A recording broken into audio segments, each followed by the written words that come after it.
Indonesia Muda, Indonesia Muda,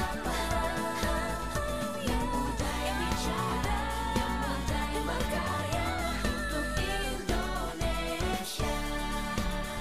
Hanya di Indonesia Muda Club. Bicara yang muda yang berkarya untuk Indonesia.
Selamat datang profesional muda di acara Indonesia Muda Club. Episode ke-8 bersama saya Arya Sinulinga. Yang muda, yang bicara.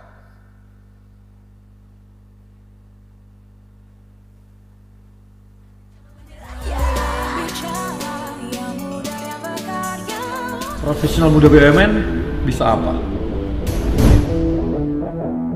Aku siap untuk berinovasi. Aku bisa melawan arus untuk kebaikan bangsa. Aku bisa membuat perubahan. Aku bisa bekerja dengan jujur dan independen. Aku bisa memajukan bangsa dengan kreativitas. Kini saatnya profesional muda BUMN dan Indonesia mempunyai wadah untuk mengasah dan bertukar pikiran agar lebih kreatif, inovatif, dan solutif. Saksikan Indonesia Muda Club, diskusi cerdas dengan para profesional muda BUMN untuk Indonesia yang lebih baik.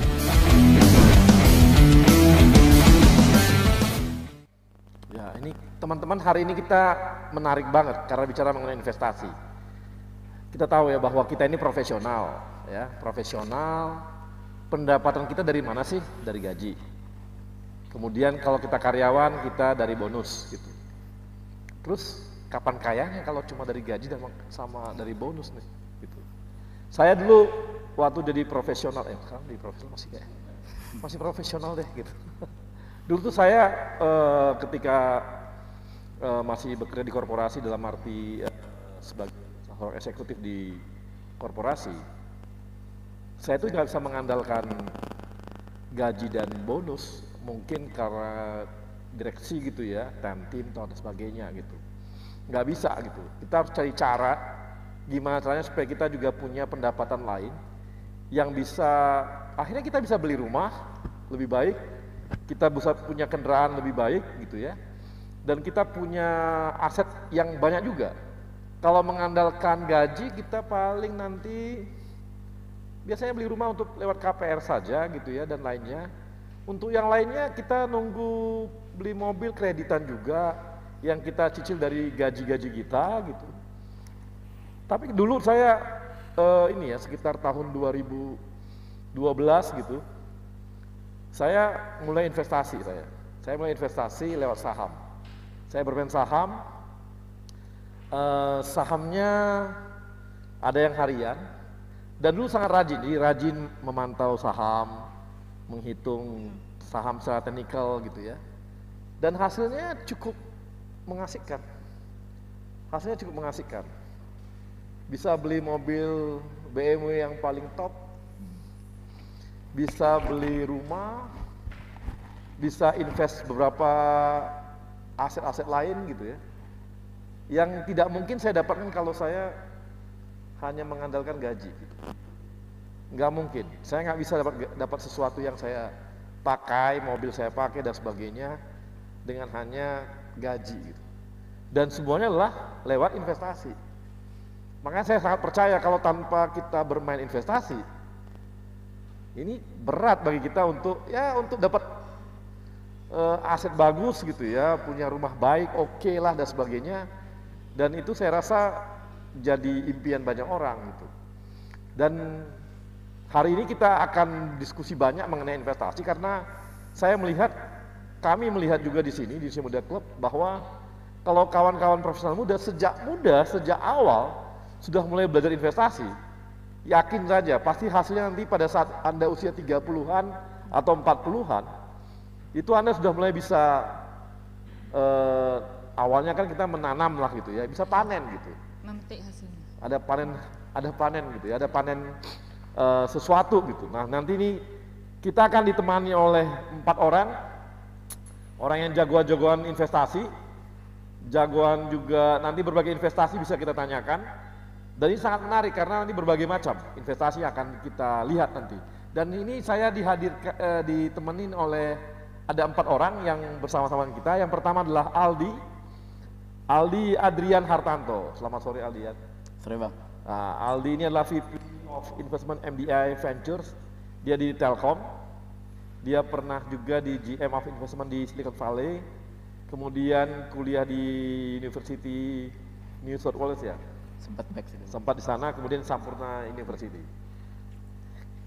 Kemudian saya temani juga oleh Florencia Jenny, ada di online mungkin ya. Nah ini ada Florencia. Florencia adalah founder dan owner di Nonaku Design Indonesia. Dia juga junior auditor di Ernst & Young dan pernah jadi juara wirausaha muda mandiri. Selamat sore Florencia. Halo, sore Pak. Oke, kemudian saya ditemani juga oleh Ayu Pratiwi. Ayu Pratiwi ini adalah VP Consumer Loan Bank Mandiri. Mana Ayu Mbak? Nah, ada Ayu sebelah saya. Ya, sore Bang Arya. Ya, Ayu ini nanti akan banyak cerita mengenai bagaimana investasi di properti.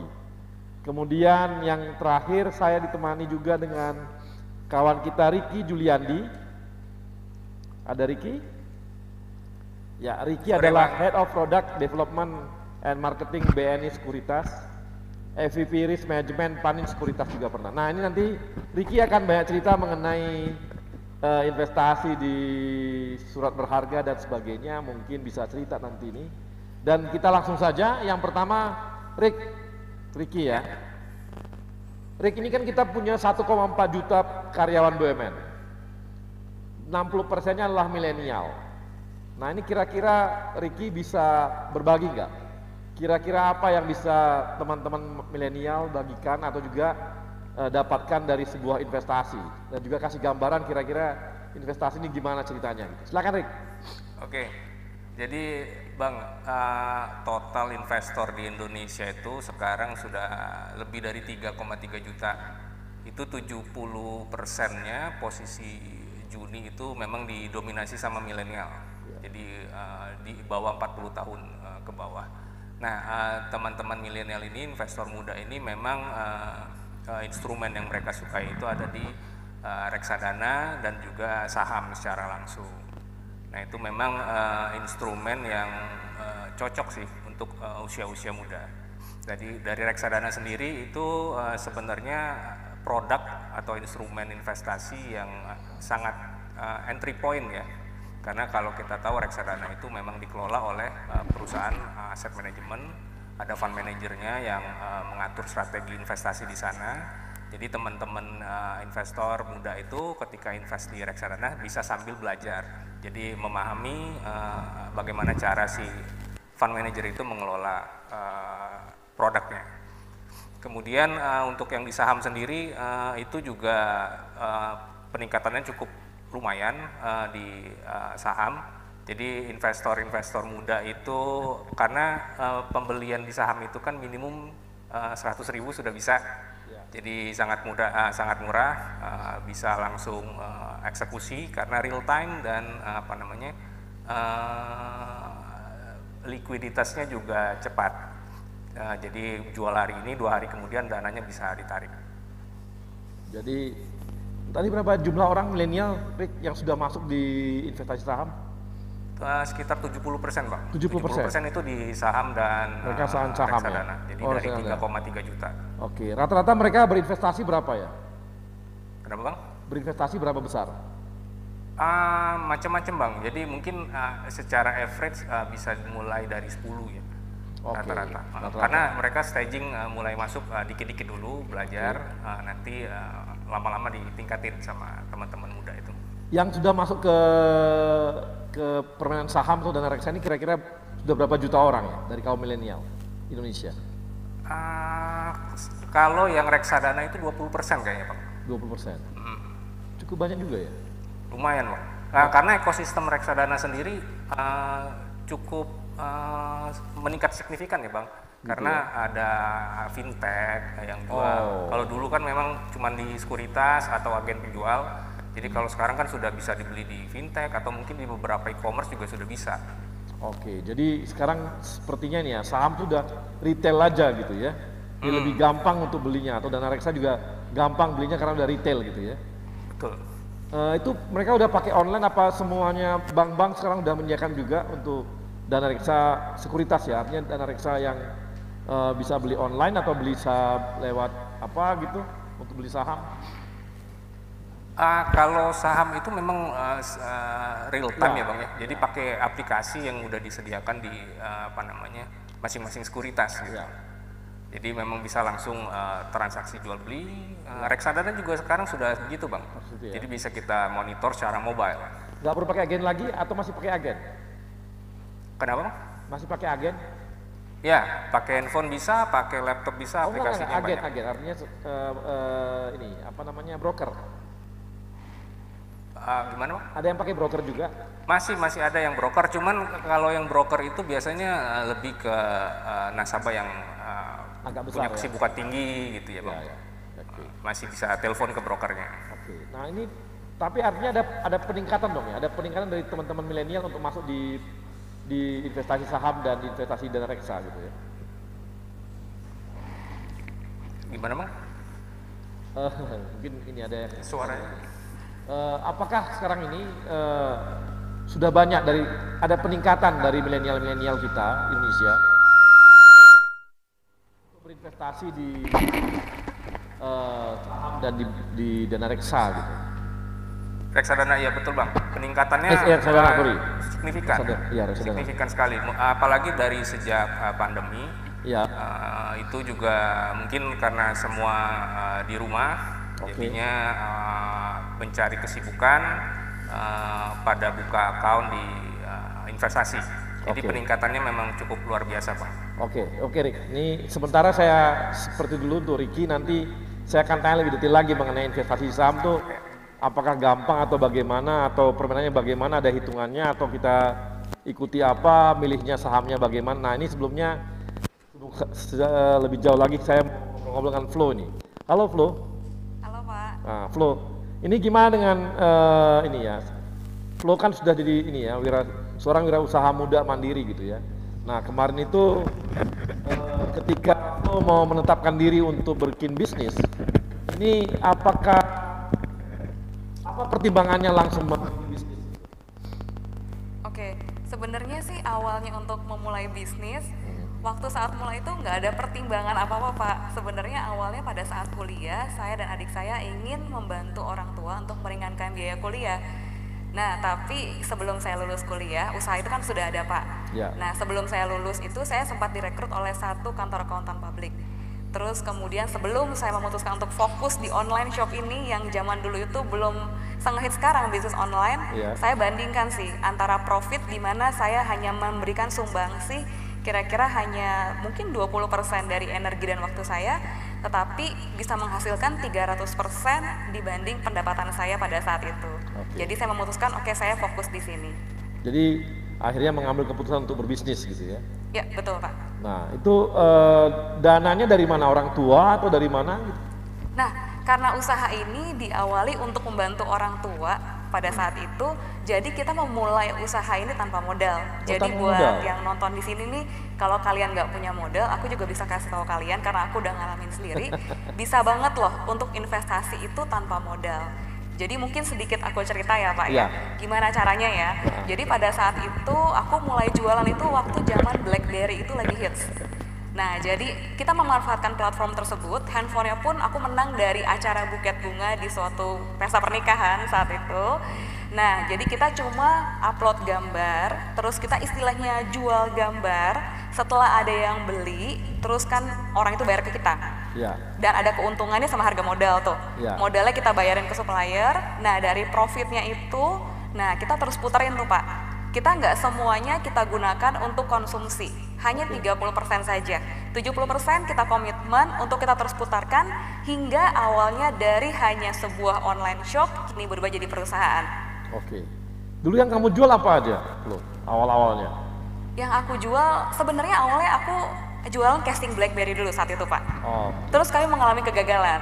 Nah tapi nggak menyerah, singkat cerita, aku banting haluan sama adikku, kita berjualan pakaian gitu Pak. Dan dari pakaian itu ternyata permintaannya sangat tinggi sekali.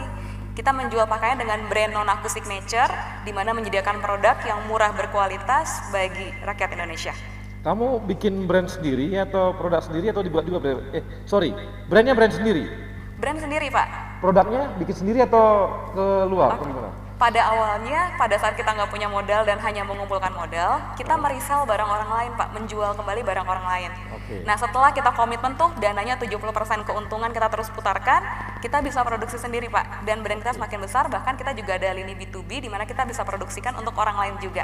Jadi sekarang bisnis kamu apa aja, Flo? Bisnis aku sekarang ada yang pakaian nih, yang non aku signature sekarang, ada B2C dan B2B. Kemudian kita juga udah merambah ke packaging. Kita juga sudah mulai merambah ke non aku foods. Terus kita juga mulai merambah ke seperti misalkan kayak kemasan-kemasan, baju bridesmaid dan sebagainya, Pak. Oh gitu. Jadi udah berkembangnya banyak banget ya. Karena mulai di usia muda itu, Pak, jadi kita banyak waktu untuk kita bisa coba ini, coba itu, coba ini, kalau gagal belajar gitu loh, Pak. Nah, kalau untuk yang B2B kamu jualannya gimana? Apa yang kamu jual? Pakaian dinas atau apa gitu? Seragam atau gimana? Kalau untuk B2B, kita itu ada beberapa jasa yang kita belikan. Yang pertama adalah kita juga mengedukasi reseller kita untuk bisa menjual produk tanpa modal. Karena kita sudah ngerasain gimana rasanya nggak punya modal tapi kita ingin dapat profit. Kita ajarin yang pertama, itu namanya reseller dropshipper. Yang kedua, kita itu ada relabel. Nah, kita tahu banget zaman sekarang millennials banyak banget orang-orang yang punya passion di bidang fashion tapi dananya terbatas. Jadi kita mengizinkan label brand kita yang gantiin sendiri dengan gratis untuk brand orang lain. Bahkan department store pun juga mengambil jasa kita seperti itu. Jadi kualitas kita sudah terbukti. Dan yang ketiga, kita juga ada jasa produksi, Pak. Jadi kita bisa memproduksikan desain dari customer dan kita akan lock desain tersebut. Kita juga nggak akan produksi untuk kita ataupun future customer, Pak. Oke. Nah, sekarang kamu udah berapa kapasitas produksinya untuk pakaian? Kalau untuk pakaian sih per minggu kita udah sampai 5.000 sih, Pak. Setiap minggu 5.000? Iya.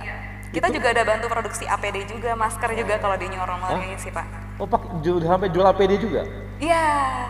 Mungkin aku boleh cerita lagi nih, Pak. Jadi kan Nanti. Oke, seru nih soalnya. Ini Flo-nya nggak sabar. Flo nggak sabar dia untuk semangat bisnisnya gitu. Oke, baik. Kawan-kawan profesional muda, kita akan kembali setelah yang satu ini.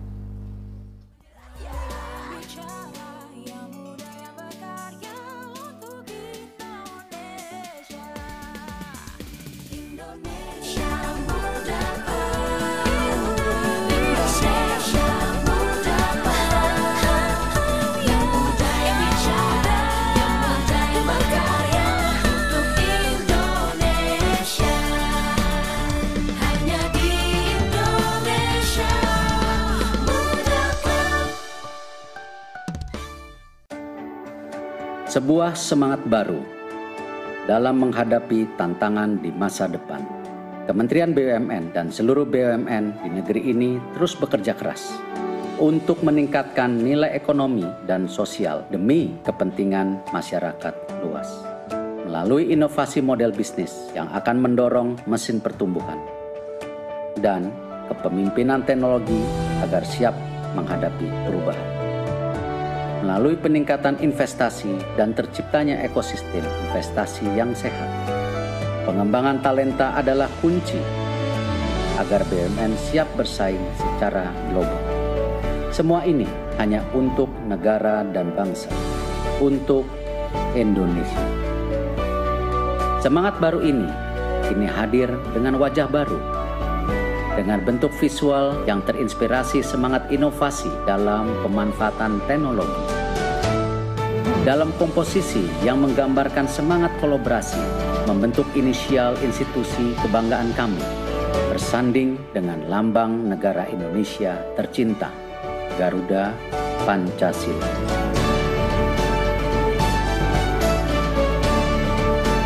Inilah wajah baru kami, Kementerian Badan Usaha Milik Negara Republik Indonesia, BUMN untuk Indonesia.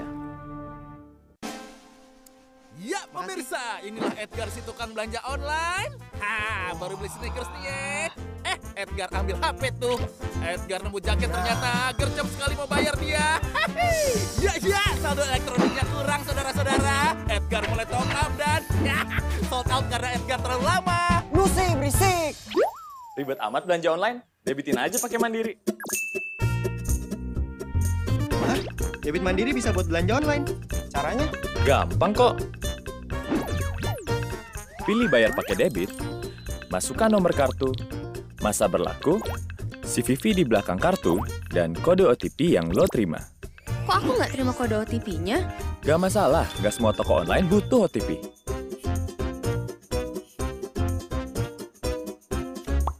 Lancar nih. Kan didebitin pakai Mandiri. Saatnya debitin belanja online. Saatnya Mandiri.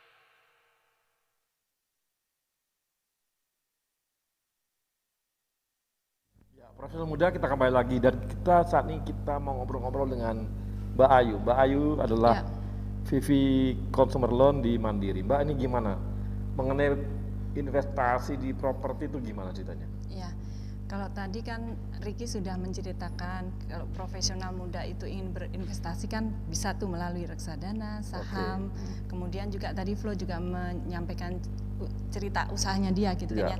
Jadi kalau profesional muda ingin berinvestasi sebenarnya ada lagi alternatif instrumen yang bisa dipilih oleh profesional muda. Salah satunya dengan berinvestasi melalui properti. Ya, properti itu tentunya selain untuk memenuhi kebutuhan kita ya, karena kan memang kita harus punya tempat tinggal, sebenarnya juga ada nilai investasinya. Karena di situ akan mendapatkan capital gain. Kemudian yang kedua juga kalau kita sewakan, misalnya nggak kita gunakan sendiri, itu bisa mendapatkan nilai investment, rent of investment ya. Nah, di sini properti yang mau dibeli sebagai investasi seperti apa? Ada beberapa alternatif pilihannya. Ada yang memang bentuknya hunian, rumah, apartemen. Kemudian juga yang sifatnya komersial, misalnya ruko, rukan, kemudian Soho, kemudian juga apa namanya office, kios, atau bahkan yang hanya berupa lahan ya. Profesional muda mau seperti apa nih bentuk investasinya dalam bentuk properti tersebut. Nah, kalau kita mau berinvestasi dalam bentuk properti, sebenarnya memang ada apa namanya hal-hal yang harus kita perhatikan. Misalnya lokasinya, ya tentu lokasi sangat berpengaruh terhadap nanti nilai investasi kita. Kemudian juga dari aksesnya ada di mana lokasinya, kemudian juga pengembangannya ke depan lokasi tersebut seperti apa. Karena jangan sampai kita kan pengennya investasi itu kita akan mendapatkan apa namanya keuntungan ya, tapi akhirnya juga kekecewaan aja yang didapatkan. Jadi benar-benar memang harus selektif untuk menentukan properti yang mau kita pilih. Ya, dan kalau saham, reksadana memang sifatnya liquid, tapi kalau untuk properti itu memang jangka panjang ya, kecenderungannya jangka panjang karena memang dia tidak bersifat liquid. Kalau kita misalnya membutuhkan dana cash dalam waktu cepat ya butuh waktu lah ya, karena untuk menguangkan menjual lagi ataupun dialihkan ke pihak yang lain. Tapi kalau dari sisi keamanannya justru jauh lebih aman. Iya, untuk jangka panjang ya. Dan apalagi kondisi sekarang nih Bang Arya. Turun nggak mungkin ya? Sejarahnya nggak ada ya harga properti turun. Kalau saham turun, karena fluktuatif ya, tergantung kondisi market. Nanti Ricky marah itu, tapi nggak apa-apa, terus aja. Enggak, ini kan kita cuman apa namanya? Apa kelebihannya, apa kekurangannya, gitu ya? Memberikan gambaran aja untuk profesional muda ya, teman-teman profesional muda. Karena kan ada beberapa alternatif nih, karena kan kita lagi mau berinvestasi, jadi banyak informasi yang sesuai nanti teman-teman profesional muda itu pengen menempatkan investasinya itu seperti apa. Karena tergantung balik lagi kalau untuk investasi, untuk investasi gitu ya. Itu apakah lebih enak kita beli properti hunian dan disewakan, atau properti hunian dijadikan tempat kos-kosan? Atau kita beli tempat kos-kosan atau beli apartemen untuk tempat kos-kosan juga? Nah, Tergantung lokasinya. Tergantung lokasinya. Jadi kalau misalnya lingkungannya itu perkantoran ataupun tempat sekolah. Nah, kalau kita kos-kosan kan sebenarnya bisa lebih banyak kamarnya kan. Tapi kalau apartemen kan cuma satu per unit. Betul. Jadi balik lagi, kalau apartemen memang kecenderungannya dia misalnya di daerah yang lebih prime, itu mungkin untuk contohnya dia target marketnya untuk ekspat. Jadi bisa harga sewanya tinggi, jauh lebih tinggi. Dan balik lagi kondisi lagi apartemennya seperti apa, fasilitasnya. Ya, jadi tergantung lokasi di mana propertinya itu berada, baik itu berupa apartemen ataupun landed house ya, landed house yang kita buat sebagai kos-kosan. Sebagai kos-kosan gitu ya. Nah, tapi banyak orang ya dia beli investasi, beli rumah, tapi akhirnya rumahnya nggak disewain gitu. Sayang nggak itu? Dia hanya berharap gainnya dapat dari capital gain karena kenaikan harga properti doang gitu. Iya, jadi hanya berharap capital gain. Nah, sebenarnya itu balik lagi pilihan ya, pilihan kita. Karena ada juga yang nggak mau deh propertiku digunakan orang lain. Tapi sebenarnya kalau cuma dibiarkan nggak dihuni sayang juga. Karena kan properti itu seperti harus ada nyawanya. Kalau nggak ada yang menghuni, nanti ada yang huni. Bisa ada kerusakan segala macam, nggak ada yang merawat. Betul. Gitu. Nah tapi Mbak, nanti saya mau ngulik nanti itu market saat ini bagaimana. Nah saya sekarang langsung ke Aldi. Ini kan kamu bisa cerita nggak mengenai bagaimana kita berinvestasi di startup atau apa sebagainya? Apakah harus pakai uang banyak atau bagaimana? Atau seperti kita ada kayak tadi itu bisnisnya Siflo aja, itu ya bisnisnya, bisnisnya ini kan Siflo. Iya, bisnis Flow saya jadi angel investment aja, gitu. Saya setor sekian gitu atau gimana? Bisa cerita? Mungkin saya kasih konteks dikit Bang. Kan saya mungkin banyak yang mikir kita Telkom, terus MJ kok investasi gitu. Kita memang waktu itu tahun 2015 Telkom progresif nih untuk mau inovasi, akhirnya dibikin pertama kali di Indonesia untuk corporate namanya MDA Ventures, Corporate Venture Capital 2015. Nah di mana kita lihat sih emang investasi itu bahasanya orang bilang art atau science lah. Saya pikir sih lebih kayak craft Bang. Jadi emang kita harus ambil belajar nih, ambil learning by doing gitu. Jadi dulu kita 2015 belajar tuh invest ke banyak negara. Kita total ada 12 negara yang kita cover invest. Terus so far kita lumayan beruntung, akhirnya banyak perusahaan yang kita berhasil exit. Jadi kita 8 companies kita berhasil exit, ada 2 di IPO di Jepang sama di Australia, sisanya dibeli sama perusahaan besar itu. Dan alhamdulillah kemarin juga Telkom dan Kementerian BUMN apresiasi kita baru dapat pendanaan tambahan lagi dari Telkom dan juga Kementerian BUMN $500 juta. Untuk kita invest perusahaan lebih besar lagi lebih banyak di Indonesia terutama. Dan mulai ada banyak investor-investor lain yang percaya sama kita. Akhirnya kita kelola dana pihak ketiga juga. Banyak investor-investor lain kita bantuin mereka kelola dananya untuk kita investasikan. Total kita sekarang megang dana itu $790 juta dan kemarin kita baru dapat apresiasi dari Global Corporate Venturing bareng sama SoftBank, bareng sama Google Ventures, jadi top 100 investor di dunia untuk MDA Ventures dan saya sendiri waktu itu. Nah dari situ kita belajar Bang, ternyata invest ke startup tuh susah gampang lah. Orang banyak yang mikir kan kayak invest ke startup tuh aduh ini company-nya baru mulai, datanya financial-nya nggak ada. Tapi sebenarnya kita lihat ada 2 proses yang biasa kita lakukan secara simplifikasi Bang. Yang pertama kita lihat validasi idenya dulu. Kita validasi idenya, di mana kita ada namanya 3P untuk kita biasanya validasi ide. Pertama kita lihat apakah bisnisnya possible, plausible, atau enggak probable. Jadi misalnya nih contoh yang lagi booming kemarin kan misalnya Gojek ya, bisnis kayak ride hailing atau orang naik taksi secara online tuh possible nggak sih? Oh possible, orang bisa lah berani naik mobil orang random pakai platform gitu. Tapi kita coba cek plausible apa enggak sih? Ada nggak sih yang mau udah validasi di luar yang pernah lakuin? Oh ternyata ada yang namanya Uber, ada yang namanya Lyft, ada yang namanya di UAE, ada yang namanya Karim macam-macam. Di Malaysia ada Grab Taxi. Apakah probable apa enggak sih? Akhirnya mereka coba buktiin apakah mereka ngelakuin di small scale bisa scale apa enggak sih? Oh ternyata Gojek baru launching langsung berapa puluh ribu user ya kan, orang pada pakai, semuanya butuh, ternyata problemnya clear. Oh berarti ID-nya emang make sense seperti Pursue. Tapi kita juga perlu verify apakah ini perusahaan yang tepat untuk kita investasikan. Nah itu biasanya kita ada namanya 3+1P Bang, rumusnya. Kita lihat people-nya, kita lihat produknya, sama kita lihat potensial marketnya, sama kita lihat performance-nya. Nah kuncinya tuh selalu di people Bang, karena ini memang investasinya tuh filosofinya ke orang. Kayak misalnya misalnya kayak sekarang the most valuable company Amazon itu Jeff Bezos dari awal berdiri sampai sekarang CEO-nya Bang. Dan dulu waktu awal mereka bikin Amazon, dia cuma jual buku, sekarang jual apa aja gitu. Jadi emang kita harus percaya sama orangnya dulu nih, apakah orangnya memang yang sama kayak di prinsipnya BUMN Bang, akhlaknya oke apa enggak sih? Itu sebenarnya verifikasi banget untuk orang gitu ya.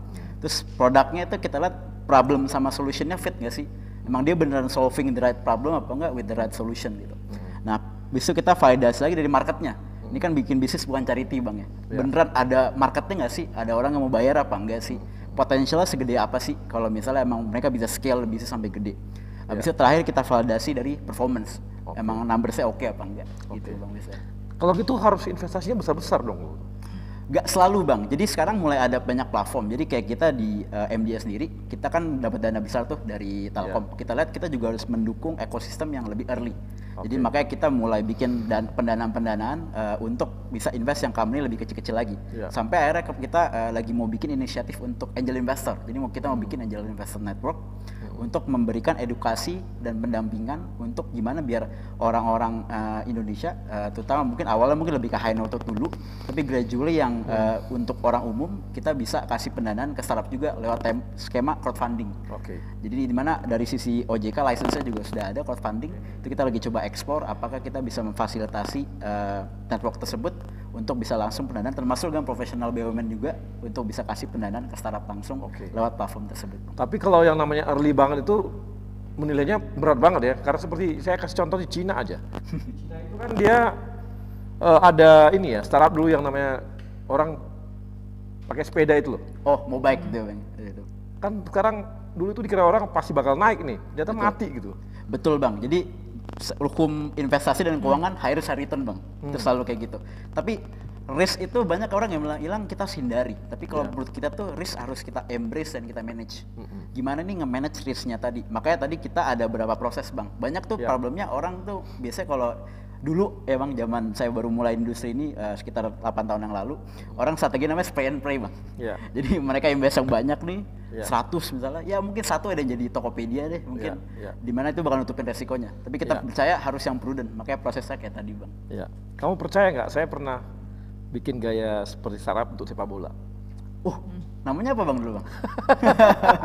Market sepak bola Indo gede loh Bang. Iya gede. Jadi saya dulu kan gini, orang dulu kan bikin sepak bola itu mikirnya tradisional gitu ya, mikirnya ini wah berat dan sebagainya gitu ya. Saya kan bikin klub bola itu sekitar 2 minggu. Wah cepet banget Bang. 2 minggu. Saya bikin klub bola 2 minggu. Saya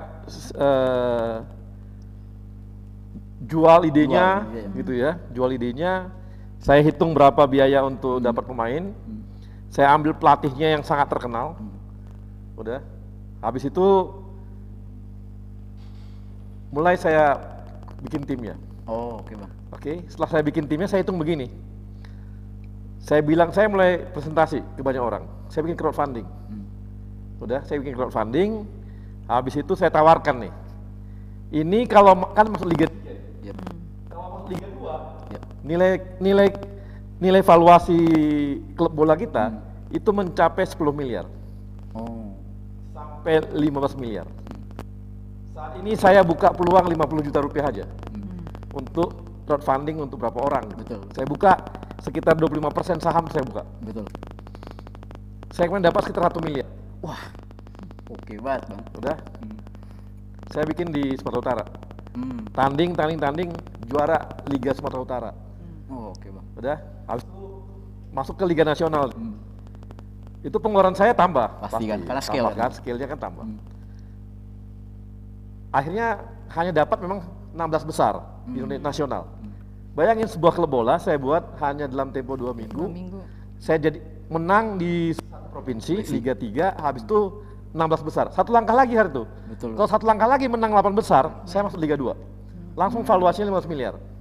Wah, itu artinya apa? Saya udah hitung karena biasanya Ibaratnya Liga 2 itu di sini, kalau dijual, maka dia dapatnya sekitar 12 miliar, 15 miliar, 10 miliar. Hitungan saya hari itu, setelah nanti Liga 2, saya kapitalisasi lagi, setelah itu saya IPO-kan.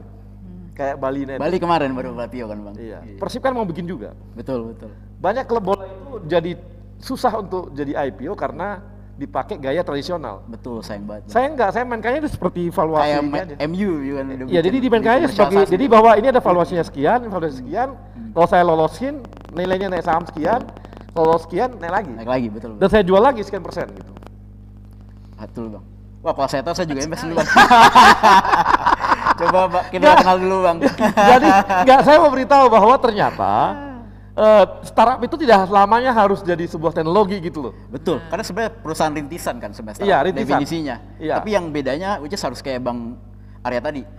Perusahaan rintisan yang didesain untuk tumbuh cepat. Iya. Makanya kayak banyak sekarang perusahaan startup tuh nggak teknologi doang, kayak Iya. kopi kenangan. Iya. Itu kan sebenarnya coffee shop. Iya. Cuma dia memang didesain untuk tumbuh cepat, Iya. makanya bisa narik investor. Iya, memang saya kemarin tuh memang tujuannya untuk tumbuh cepat aja. Betul, Bang. Dalam tempo 3 tahun 4 tahun saya masuk Liga 1. Kalau Liga 1 itu kan liga tertinggi Indonesia. Nilainya udah 30 miliar, Bos. Minimal. Dalam jangka waktu Dalam tempo 3 tahun. 3 tahun. Atau saya lepas di IPO kan aja gitu. Jadi saya baru habis kan baru nanti bikin merchandise-nya apa semua itu kan produk Bang. habis itu. Tapi dulu saya bikin tipenya seperti itu. Nah, sekarang ada lagi yang baru nih, Bang. bikin klub bola seperti itu. Betul Bang. Sekarang lagi booming namanya e-sport team Bang. E-sport team. Baru kemarin ada itu dia, itu juga iya. Aku juga pengen itu. Sama persis Bang.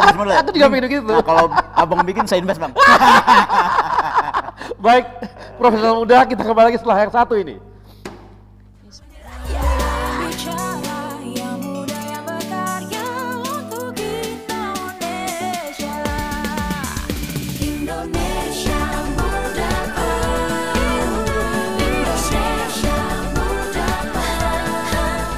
yang muda yang bicara, yang muda yang berkarya untuk Indonesia. Hanya di Indonesia Muda Club.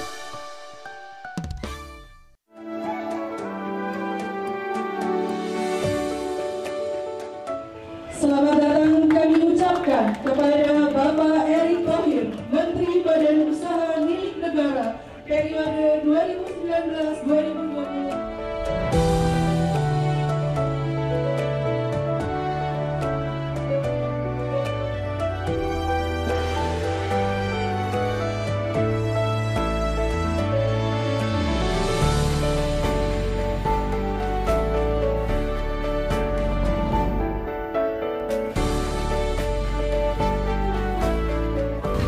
BUMN dari awal sebelum COVID ya kita melakukan 5 strategi ini.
diskusi lebih jauh, saya mau ngobrol lagi dengan ini ya, siapa kawan kita tadi, Ricky.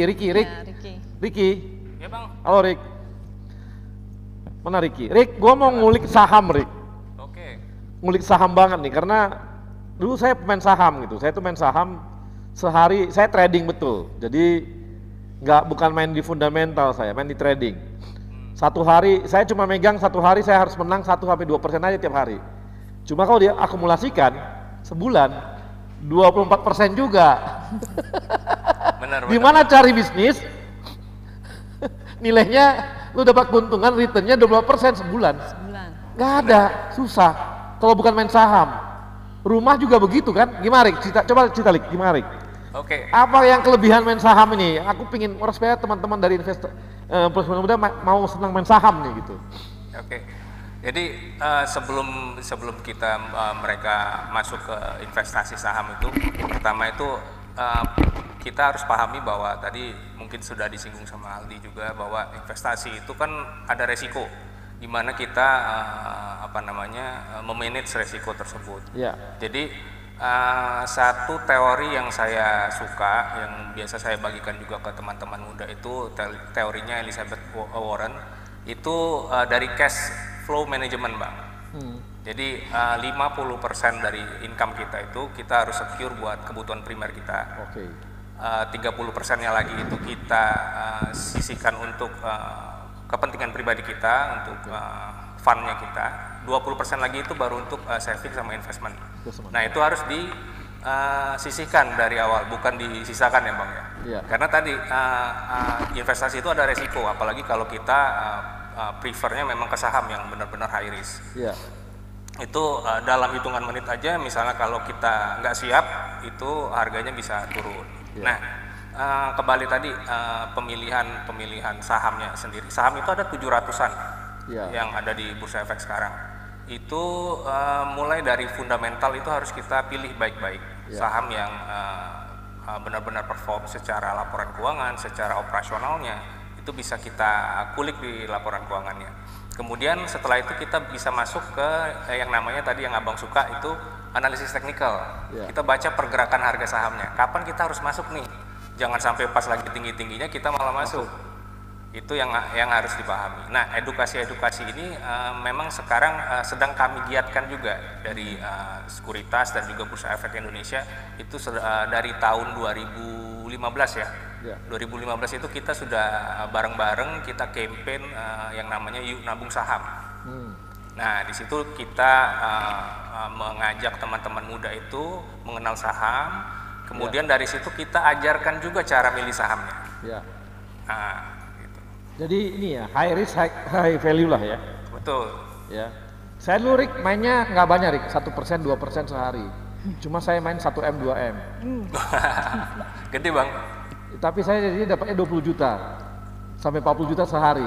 Saya bisa dapat rata-rata dulu saya dapatnya 300 juta sebulan. Mantap. Dulu ya, waktu lagi ganas-ganasnya. Masih muda sih. Darahnya masih panas. Sekarang udah mulai agak menurun. Maksud saya adalah sebenarnya ini buat teman-teman milenial bahwa ketika Anda mau main saham gitu ya, ini peluang dapatkan dana besar itu sangat besar. Saya punya grup saham. Saya punya grup-grup teman-teman saham, kami biasanya sharing. Jadi biasanya bisa cerita Rik mungkin bahwa bikin grup saham, ngobrol-ngobrol saham, siapa yang ini mana saham yang mau diambil, mana yang mau saham ini yang risknya lagi tinggi, mana yang mungkin naik. Mungkin itu jadi sebuah peluang bagi kawan-kawan dari profesional muda untuk mulai mengenal saham pelan-pelan. Tapi Rik, aku rasa kamu udah bisa bikin ini nih kelas-kelas khusus untuk saham nih untuk teman-teman milenial. Jadi edukasi saham itu kalau dari kita itu rutin bang. Rutin ya? Jadi 1 minggu itu ada 3 kali. Di mana Rik bisa ditonton? Di BNI Sekuritas itu. Ada linknya nggak? Kenapa? Pakai webinar atau gimana? Webinar, betul, webinar. Begitu mereka sudah buka buka akun saham, itu langsung kita invite. Oke, langsung di-invite ya. Seminggu ada 3 buat kali. kawan-kawan ini silakan masuk ke BNI Sekuritas. Wah, jadi saya promosi BNI Sekuritas nih. Gak apa-apa lah. Harusnya itu ada Mandiri, harusnya Mandiri Sekuritas juga ada. Silakan aja. Jadi silakan nanti Anda akan dikasih webinar Dan ini sangat bagus untuk kita mengetahui bagaimana mengenai permainan saham, bukan permainan saham sih, berinvestasi saham. Permainan dikira main-main apa? Main investasi gitu. Oke. Nah, ini Flo, saya pengen ke Flo ini. Flo. Iya, Pak. Flo, kamu dari satu bisnis ke bisnis lainnya, produk lainnya berapa lama biasanya kamu bisa lakukan itu? Artinya dari pakaian kamu ubah ke sini, tambah lagi ini, tambah ini berapa lama biasanya? Itu hitungannya tahunan sih Pak sebenarnya. Tahunan. Karena kita Kamu dari udah, awal mulai emang kan kamu nggak usia ada berapa, pengalaman. Flo? Kenapa Pak? Kamu kan masih muda banget nih, udah tahunan kamu bilang. Sorry, soalnya nggak kedengeran Pak. Kamu kan masih muda. Usia kamu berapa? Usia Iya. 30 Pak. Loh, kamu mulai bisnis sejak umur berapa? Aku mulai bisnis dari umur 21. Wow, udah 9 Iya, Pak. tahun. Sekarang produk kamu apa aja? Berapa banyak? Kenapa Pak? Produk kamu berapa banyak? Produknya Pak. Iya. Nah, karena kita fast fashion sih kita udah ratusan sih Pak. Karena kita kan terus produksi, ngejar untuk koleksi baru gitu loh Pak. Jadi update tren. Oke, update tren. Tapi beda bidang berapa lama kamu pindah? Beda bidang, tambah lagi, beda bidang lagi, tambah lagi, berapa lama biasanya? Biasanya sih kita di dalam setiap minggu pasti kita ada new arrival Pak. Oke. Enggak, untuk beda produk misalnya ada yang tekstil, ada pakaian. Tapi tadi ada lagi yang lain kan selain pakaian? Ada. Nah, itu untuk nambah produk baru itu kamu bidang lain itu berapa lama biasanya? Oh, kalau untuk pindah kayak gitu sih kita ada analisa pasar dulu gitu loh Pak. Karena kan udah pernah ada pengalaman jatuh bangunnya dari awal mulai gitu kan Pak ya. Jadi sekarang kita nggak mau gegabah sih. Jadi kita mungkin untuk ngeriset dulu minimal 1 bulan sih Pak. Kalau untuk produk yang baru ya. Jadi tetap akan melakukan riset dulu sebelum masuk ke pasar baru, ke satu produk baru ataupun jenis baru ya di bisnis gitu ya? Iya betul. Oke, jadi kamu lihat marketnya sejauh mana. Nah ini dengan pandemi gini bagaimana? Pandemi seperti ini Pak? Iya. Nah jadi sih kita kan puji Tuhan nih dari online, sekarang kita ada punya 3 offline store Pak, ada cabang juga ya. Dari awalnya hanya online shop, jadi makanya ini investasinya jangan diremehkan kalau misalkan hanya di online shop aja misalkan ya. Nah waktu lagi awal pandemi ini pastinya kita kena dampak Pak. Bahkan pernah 1 hari di salah satu branch kita itu penjualannya benar-benar nol. Pokoknya singkat cerita akhirnya kita coba relevan dengan kebutuhan zaman, itu kuncinya sih. Karena kan kita juga nggak pengen banget mecat karyawan dan puji Tuhan non aku nggak ada pecat satupun karyawan, THR kita juga on time ke semua karyawan. Nah caranya gimana? Kita relevan dengan zaman, kita mengeluarkan produk yang dibutuhkan oleh zaman. Karena kekuatan kita di pakaian, jadi kita memproduksi masker Pak. Kita maskernya kita kondisikan ada juga yang masker fashion, bahkan sebelum pemerintah melakukan gerakan pakai masker, kita sudah mensosialisasikan dulu gerakan pakai masker. Terus kita juga produksi APD. Nah sejak kita berubah pivot gitu Pak, mengikuti relevansi zaman, karena ini juga butuh kecepatan ya dan ketepatan, penjualan kita dalam 1 minggu langsung naik langsung di atas 10.000 pieces. Untuk masker aja gitu loh Pak. Jadi relevansi itu salah satu kunci sih Pak. Relevansi terhadap kondisi market betul satu fungsi ya, satu kunci gitu ya. Iya betul. Nah sekarang kapitalisasinya kalian udah berapa kapitalisasinya bisnisnya? Pingin tahu aja, pingin tahu. Nilai kapitalisasinya udah berapa, Flo? Nilai kapitalisasi sih kita sekarang udah di atas 4,5 miliar sih Pak. Dari yang tanpa modal itu sih. Tanpa modal itu ya. Oke, makasih Flo. Nah, Mbak Ayu ini kan kita tahu nih banyak juga pengembang itu memainkan harga propertinya gitu. Jadi dia naikkan dulu harga properti gitu ya. Naik tertinggi, habis itu setelah kita beli itu properti jatuh gitu. Apalagi setelah habis tuh rumahnya gitu. Nah, sekarang kan kondisi aku udah pernah kejadian tuh. Sampai sekarang tuh harganya sama aja. Aku beli 4 tahun lalu. Harganya segitu juga. Nah, berarti harus pintar-pintar kita memilih propertinya. Gitu ya. Siapa pengembangnya juga. Kalau misalnya kita pengembangnya mau beli top. properti baru dari Cuma nggak boleh saya sebut namanya. Pengembangnya top. Ya. Nah, sekarang ini justru di daerah yang katanya planet lain itu loh. Waduh, gimana tuh? Jadi sebenarnya properti kalau kita mau invest properti justru saatnya sekarang. Lagi murah-murahnya? Karena kan kondisi lagi seperti ini ya, kondisi lagi tertekan semuanya. Nanti si Ricky juga bilang begitu, saatnya sekarang beli saham, karena saham lagi turun-turunnya. Nah, makanya ini ada ada solusinya nih. Kan daya beli lagi melemah nih Melemah, ya. masyarakat. Nah tentunya penjual, baik itu penjual yang individu ataupun pengembang itu pasti dia akan nggak bisa nih menawarkan harga yang mungkin seperti tahun-tahun sebelumnya. Karena memang kita lihat growth kenaikan harga properti saat ini hanya kisaran 1,5%. Sementara kalau beberapa tahun yang lalu, mulai 2010 mungkin ya, 2012, 2013 kenaikan harga properti itu setiap tahun luar biasa, sangat signifikan. Nah sekarang kan agak tertekan, Saya jadi properti tahun berapa ya? 2012 tuh, 2011 tuh. Nah itu lagi 2,5 M, habis itu lagi baru 2 tahun tinggi-tingginya itu. langsung 6 M loh. Setelah itu stuck sampai sekarang. Iya, nah, tapi tetap sudah dapat capital gain capital dong, gain. gitu kan. Nah, justru sekarang nih invest di properti. Terus pada BU tuh bang, pada BU. Ya, tapi cash is the king bros. Nah ini yang menarik. Justru itu cash is the king. Kalau ada properti, orang BU tutup. Langsung beli gitu. Nah, itulah cash is the king. Saat itu kita mengontrol semua ini gitu market gitu. Nah, jadi selain untuk beli properti nih, misalnya kita juga pengen untuk investasi yang lain, pakai fasilitas pembiayaan. Jadi kan harusnya kalau beli properti kan 100% nih bayar cash. Nah, kalau kita pakai fasilitas pembiayaan dari bank, KPR contohnya misalnya, berarti hanya menyediakan down payment dan biaya KPR. Sehingga kan down payment sangat ringan sekarang, mulai 5%. Oh 5% ya? Iya, oh, mulai 5%? Hanya 5%. Kita beli kalau gitu mulai besok. Sehingga 95% yang harusnya kita bayarkan ke penjual bisa kita alokasikan untuk investasi yang lain. Jadi kita ini jadi momentum untuk beli karena ada bisa pakai pembiayaan gitu ya. Iya. Menarik juga nih. Daerah mana Mbak yang paling menarik saat ini? Saya juga mau dengar tuh bang. Makanya jangan bilang banyak dong, kita pengen. Nanti kita offline aja. Offline aja. Siap. Oke, nah Aldi gimana nih? Kalau sekarang peluang Indonesia gitu ya di saat seperti sekarang ini dengan kondisi corona gitu dengan startup tuh gimana nih peluang kita? Nah kita pasti ngeliat ada dua mata uang lah, ada dua mata koin lah. Ada challenges, ada opportunity. Challengesnya pasti tadi mungkin seperti mention juga pasti banyak yang lagi susah nih karena kan ekonomi lagi turun, apalagi krisis sekarang tuh agak unik ya. Jadi saya kan dia trickle down, jadi perusahaan yang gede dulu yang susah, baru yang kecil. Ini yang kecil dulu yang susah, baru karena yang gede. diawali dari krisis kesehatan. Betul. Jadi makanya kita lihat tapi itu jadi ada opportunity pertama karena tadi banyak yang nilainya turun juga. Kalau kamu bisnisnya bagus sih, misalnya kayak sektor-sektor yang struktural tuh ke impact kayak misalnya keuangan fintech atau misalnya contoh kayak yang lain-lain yang terkait FMCG consumer misalnya. Itu kan sebenarnya kan bisnisnya kan basic orang butuh kan. Cuma saat ini di mana turun karena emang lagi ekonomi jelek. Tapi ke depan jangka panjang karena kita long term investor bang. Jadi kita believe itu masih bagus. Tapi lagi koreksi nih, di mana harus invest.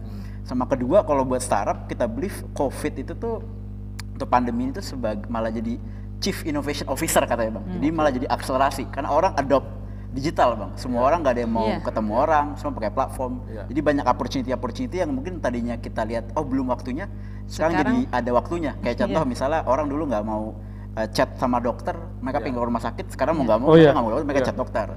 Sekarang nggak mau. Sekarang aplikasi kesehatan itu lagi bagus banget. Karena orang takut ke dokter. Betul. Di nanya-nanya langsung aja sih. Chat aja bang. Chat aja. Dulu demam dikit ke dokter, ke rumah sakit. Sekarang di tanah. Karena kalau disentuh sama dokter kayaknya sembuh gitu. Itu dia bang.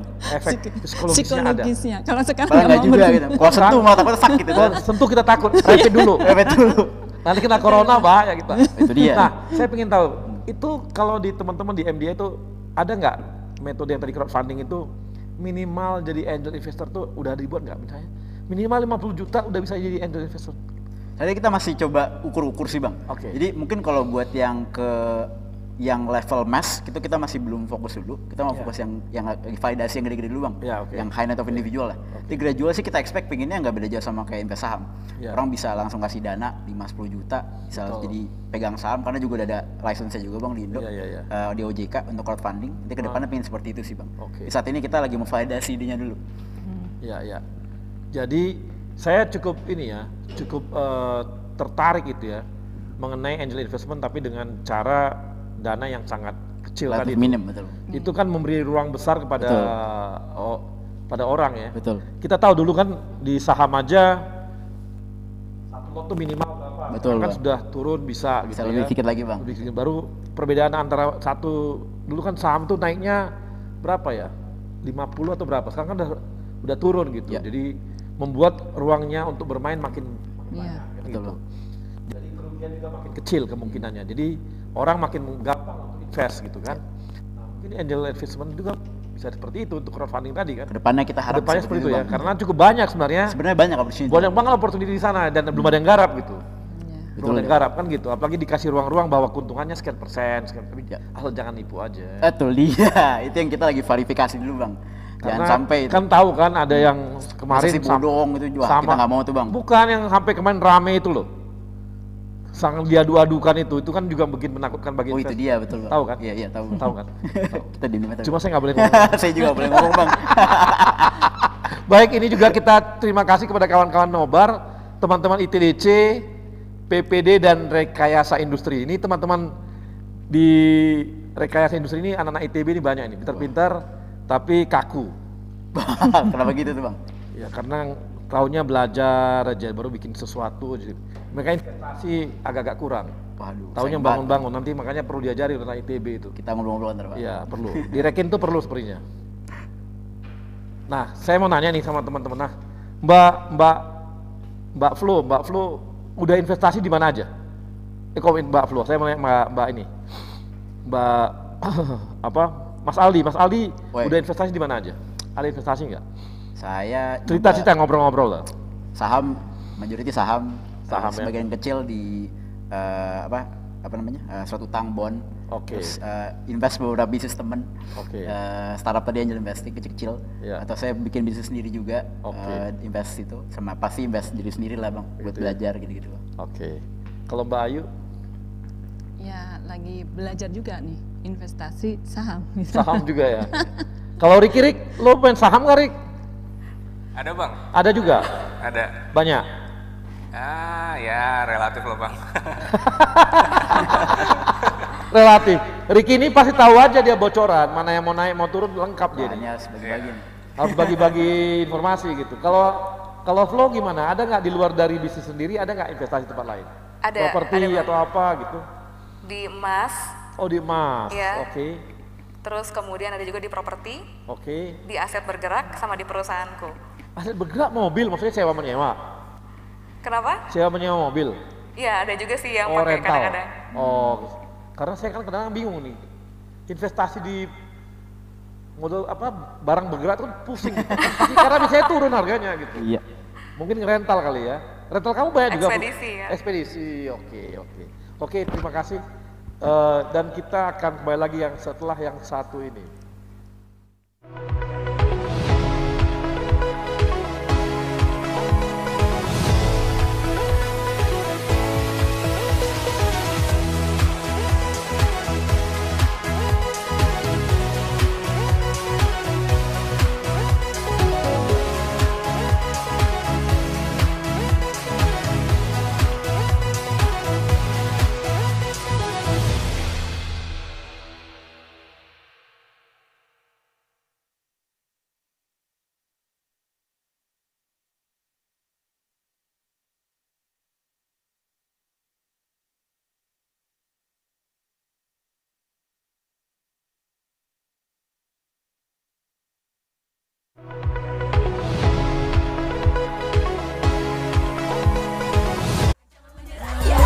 Bicara yang muda yang berkarya untuk Indonesia.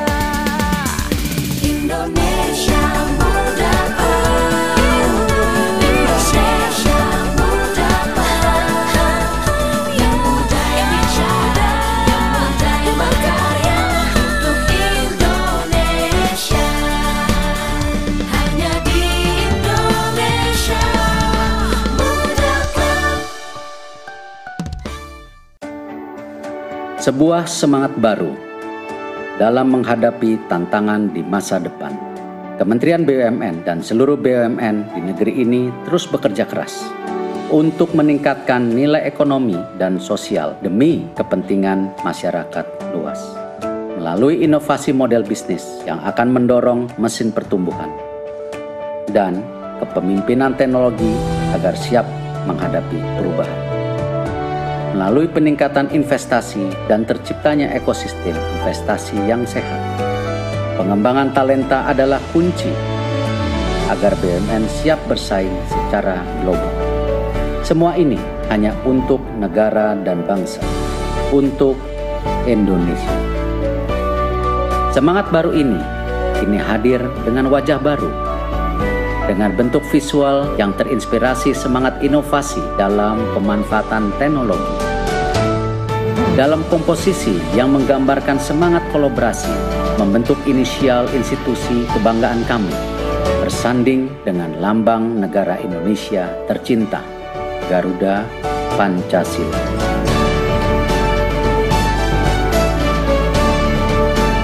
Inilah wajah baru kami, Kementerian Badan Usaha Milik Negara Republik Indonesia, BUMN untuk Indonesia. Ya pemirsa, inilah Edgar si tukang belanja online. Baru beli sneakers nih ya. Edgar ambil HP tuh.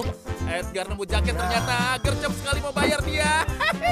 Ya, saldo elektroniknya kurang saudara-saudara. Edgar mulai top up dan sold out karena Edgar terlalu lama. Lucy berisik. Ribet amat belanja online? Debitin aja pakai Mandiri. Hah? Debit Mandiri bisa buat belanja online? Caranya? Gampang kok. Pilih bayar pakai debit, masukkan nomor kartu, masa berlaku, CVV di belakang kartu, dan kode OTP yang lo terima. Kok aku nggak terima kode OTP-nya? Gak masalah, gak semua toko online butuh OTP.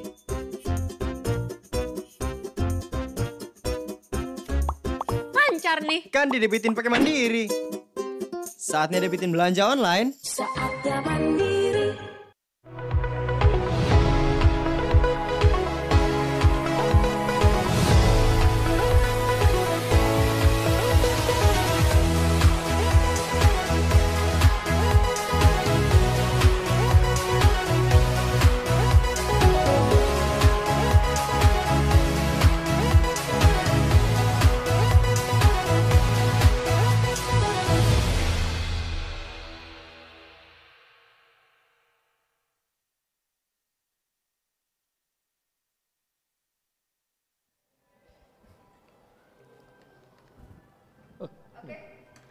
Sorry, Profesor muda copot ininya. Jadi udah nggak apa-apa, biar aja. Baik, kita kembali lagi dan kali ini saya ada beberapa kawan-kawan yang bertanya ya. Ini dari Dani Ananda. Dani Ananda, pengen jadi investor sukses seperti Sandiaga Uno. Cara melindungi investment kita ke bisnis kita gimana? Biar aman dan nggak tertipu. Mungkin kalau untuk properti gimana nih Mbak? Mbak Ayu gimana Mbak? Ya. Sebenarnya investasi itu kan salah satu upaya kita ya, untuk melindungi nilai uang kita. Ya. Nah, melindungi ya itu. Ya. Investasi adalah melindungi nilai uang kita. Ya. Karena kan harapannya kita semakin ke depan dengan bertambahnya tahun itu kan kepemilikan kita tuh semakin bertambah. Ya. Ya. Nah, itu bisa kita tempatkan dalam berbagai investasi tadi, mau yang sifatnya financial asset ataupun non-financial asset. Kalau financial asset kan tadi berupa entah itu obligasi, reksadana, saham, deposito, instrumen keuangan. Kalau yang non-financial asset kan kita bisa logam mulia, barang-barang antik, kemudian juga properti, tanah. Balik lagi, teman-teman profesional muda lebih firmnya di mana? Atau mau investasi untuk usaha-usaha. Semua itu ya harapannya bisa memberikan manfaat, karena namanya investasi kita tentu ingin mendapatkan manfaat yang lebih dari apa yang kita investasikan tersebut. Nah, ini kawan-kawan jadi penting ya. Karena kalau uang Anda itu Anda tidak investasikan, maka sebenarnya nilainya bakal turun. Ya. Karena kena inflasi. Betul. Nah, kalau kita kena inflasi artinya 1 miliar sekarang 2 tahun lagi dipegang terus, itu nilainya akan turun. Iya. Kalau ditabung doang di dalam tabungan, karena bunganya di sekarang tabungan lebih kecil daripada inflasi, maka dia juga akan ikut turun juga. Maka yang paling aman ya memang investasi. Untuk melindungi. Nah, tapi untuk melindungi supaya aman, nah saya mau tanya nih sama Ricky. Ricky, gimana supaya mengamankan investasi di saham? Mengamankan? Iya. Oke, jadi investor itu ada profil risikonya, Bang. Ya. Jadi sesuai dengan karakteristik tipe-tipe investornya. Jadi Ya. sebelum mereka invest biasanya ada kuesioner Ya. yang menentukan mereka itu levelnya di mana? Apakah konservatif, Ya. apakah moderat, atau dia termasuk yang agresif. Nah, kemudian terkait yang yang konservatif tadi, mereka bisa masuk ke instrumen-instrumen seperti reksadana pasar uang yang less volatile. Ya. Kemudian kalau yang moderat bisa ke pendapatan tetap, atau kalau yang agresif tadi bisa ke saham. Ya. Nah, banyak juga yang instrumen di luar pasar modal yang aneh-aneh itu, Bang ya, yang menjanjikan return tinggi dan segala macamnya, ujung-ujungnya angus gitu kan. Nah, itu sebenarnya bisa kita cek di Satgas OJK. Ya. Jadi ke 1500655 itu bisa kita konfirmasi terlebih dulu apakah produknya ini terdaftar. Ya. Nah, kemudian legalitasnya seperti apa. Ya. Itu sih yang ininya. Oke, ini jadi menarik karena memang kalau mau aman ya ambil surat utang negara. Pasti di atas lebih tinggi daripada inflasi kan? Pasti. Itu juga cari aman tuh. Deposito juga aman, Sun juga aman, properti aman banget, aman banget properti. Asal tepat memilih propertinya. Asal tepat memilih propertinya. Ya. Lokasi jadi penting. Lokasi, kemudian kalau beli properti yang baru kita lihat siapa pengembangnya. Kemudian sebenarnya kalau kita mau investasi dalam bentuk properti itu yang baru, pengembangan proyek baru harus tahu juga prospek ke depannya. Pengembangan wilayah tersebut seperti apa? Karena itu tentu akan memberikan pengaruh terhadap capital gain yang kita harapkan dengan berinvestasi di properti tersebut. Oke, ini Mbak saya punya 4 amplop, teman-teman bisa pilih. Saya kasih ke Aldi dulu. Aldi pilih nomor berapa di? 1, 2, 3, 4? 1 dong. 1 ya, wah Aldi beli 1 langsung. Ini ada pertanyaan di. Nah, ini truth and dare. Sebut, kamu pilih yang mana? Truth aja ya. Oke, sebutkan satu saham yang tidak layak dibeli. Harus sebut merek berarti nih. Waduh. Bingung. Bumi. Kagak naik-naik, Bang. Kagak naik-naik. Udah berapa tahun. Bumi. Ini saya nggak nyangkut. Nyangkut dia. Ini nekat. Jangan, nggak boleh saya ngomong seperti itu. Belajar tapi Bang, belajar. Dulu jangan masih muda soalnya. Iya. Bumi. Memang buminya pasti dia tinggi, Pak, tuh jatuh. Jadi udah di dalamnya ada cut loss lah. Saya pernah atau nggak hanya cut loss, stop Pak. Nggak bisa jual, nggak ada. Kagak ada mau jual, kagak ada mau beli. Karena dia udah di harga paling bawah. Nggak ada mau beli lagi. Dan itu berhenti. Sahamnya nggak bergerak, diem aja. Udah mati tuh. Uangnya dia dalam aja tuh. Oke. Ke Ricky. Ricky pilih nomor berapa? 1, 2, 3, 4. Ini ada 2, 3, 4. Ricky pilih mana? 3. Ini. Nah, truth or dare? Atau yang mana? Truth. Oh, wah, kok semua truth ya? Hal paling memalukan yang pernah dilakukan? Main saham maksudnya. Yang memalukan ya? Iya. Lu bilang untung-untungnya rugi, malu nih sama investornya. Mungkin nahan rugi sampai dengan 50%. Nahan rugi sampai 50% ya? Betul, saya nggak cepat cut loss waktu itu. Nggak cepat cut loss ya? Jadi kamu ini ya, tahan, mudah-mudahan gitu ya? Betul. Berdoa. Sabar. Berdoa. Ya, kalau walaupun banyak doanya, kalau memang udah rugi ya rugi aja, nggak ada gunanya doa. Sampai tumbuh uban juga nggak naik-naik. Oke, ini tinggal Mbak Flo. Mbak Flo, nomor berapa? Nomor 4, Pak. Nomor 4. Nah, jawab cepat. Oke. Reksadana atau obligasi? Reksadana. Oke, swasta atau BUMN? BUMN. Mau pindah ke BUMN dia. Ini lagi di acara BUMN, berani-beraninya pilih swasta ya Pak. Matematika atau seni? Seni. Erick Thohir atau Nadiem? Itu Erick Thohir. Ini lagi di acara BUMN. Kalau diundang sama Kemendikbud dia pilih Nadiem. Senayan City atau Plaza Senayan? Plaza Senayan. Oh, Plaza Senayan. Berarti ini udah tradisional. Foto. Ya. Kalau fancy kan udah pasti yang agak-agak. Nah, ini kembali nih Mbak Ayu langsung nih. Jawab cepat.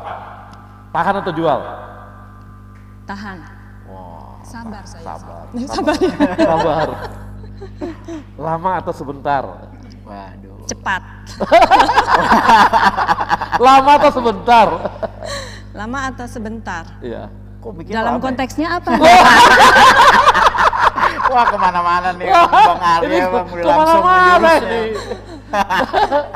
Lama karena tipe yang loyal ya? Iya, kan kamu kan tadi tahan kan? Orang tahan pasti lama. Betul. Betul kan? Loh iya bener, orang tahan pasti lama. Orang lama pasti tahan kan? Atta Halilintar atau KKI? Apa? Atta Halilintar atau KKI? Atau siapa? Atta Halilintar atau KKI? KKI. Atta. Oh Atta. Emas atau falas?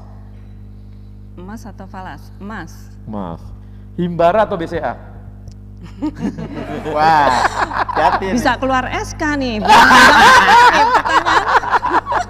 Aduh. Bahaya banget. Aduh. Ayo Mbak dijawab. Harus ditungguin. Lama nih kalau jawabnya lama. Oh harus dijawab. Ya iya dong.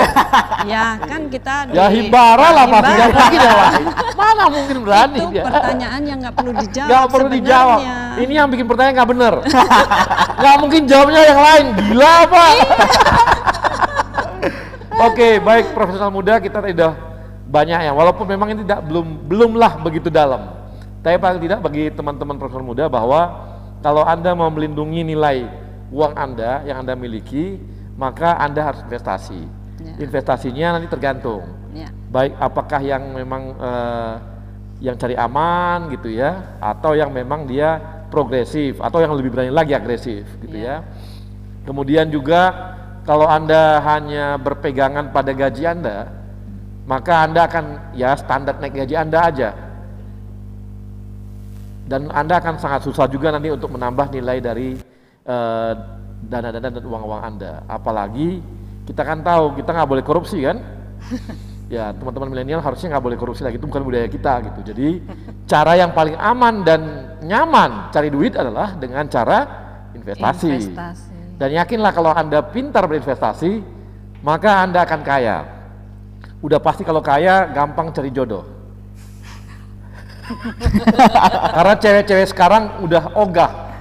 Walaupun Anda buncit perutnya gendut, walaupun Anda kurang ganteng, tapi kalau uang Anda banyak, Anda akan dipilih oleh mereka. Cewek-cewek cantik itu. Jadi ayo belajar investasi karena ini sangat penting dan sangat berguna bagi Anda. Dan karena masih muda, mulai investasi sejak awal. Kalau mau berbisnis seperti tadi tuh, teman kita Flo, baru umur 21 sudah berbisnis. Sekarang usia 29 sudah bisnisnya makin besar dan makin banyak.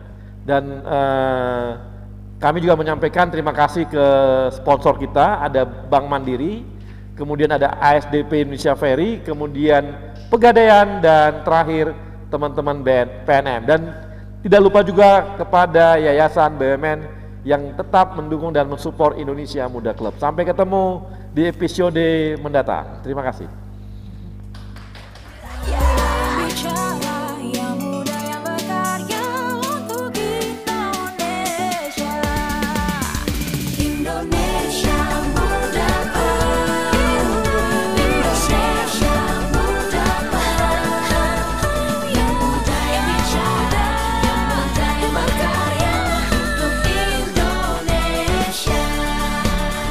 Hanya di Indonesia.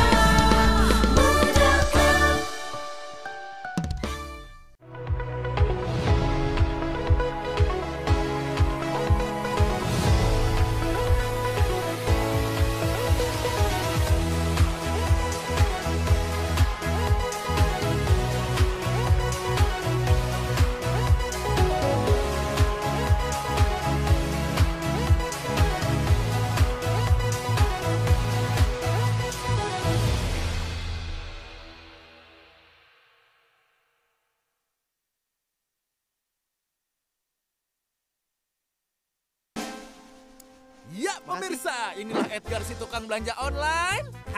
Baru beli sneakers nih ya. Edgar ambil HP tuh. Edgar nemu jaket ternyata gercep sekali mau bayar dia. Ya, saldo elektroniknya kurang saudara-saudara. Edgar mulai top up dan sold out karena Edgar terlalu lama. Lucy berisik. Ribet amat belanja online? Debitin aja pakai Mandiri. Hah? Debit Mandiri bisa buat belanja online? Caranya? Gampang kok. Pilih bayar pakai debit, masukkan nomor kartu, masa berlaku, CVV di belakang kartu, dan kode OTP yang lo terima. Kok aku nggak terima kode OTP-nya? Gak masalah, gak semua toko online butuh OTP.